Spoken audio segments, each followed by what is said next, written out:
Një tjetër skandal është zbuluar në Ministrinë e Shëndetësisë. Tenderi me vlerë 1.5 milion euro me TVSH për blerjen e oksigjenit mjekësor për spitalet publike është kthyer në një farsë të planifikuar. Megjithse gara e hapur është shpallur për datën 4 dhjetor 2025, kompania fituese ka filluar furnizimin një muaj më parë me miratimin e vet ministres Evis Sala.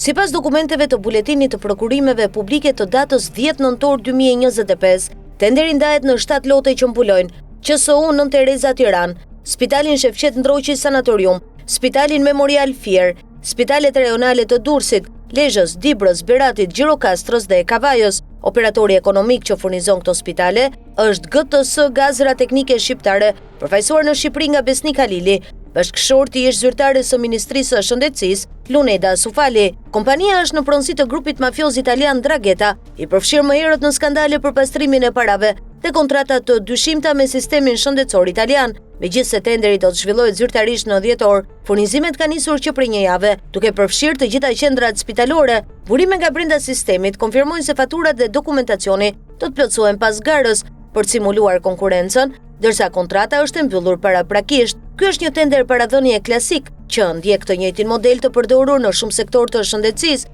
Fillohet furnizimi, shpallet gara më pas dhe fituesi formalizohet me dokumente retroaktive. Kjo skem është e mirënjohur në qeverisjen e Edi Ramës, ku tenderet e mëdhenj për ilaçe, oksigjen dhe pajisje mjekësore kontrollohen nga një rreth i ngushtë klientësh të lidhur me ministrat dhe zyrtarët e nivelit të lartë. Në këtë rast, përveç ministres Evis Sala, përgjegjëse direkte është Arlinda Pogaj, administratore e operatorit të blerjeve të përqendruara, strukturë që deri 2 muaj më parë ishte në varësi të ministrit Blendi Gonxhe. Pogaj, e njohur si Sekseria dhe Besnikja e Gonxhes, është autoria e firmës që ka lejuar nisjen e furnizimeve pa zhvilluar garën ligjore.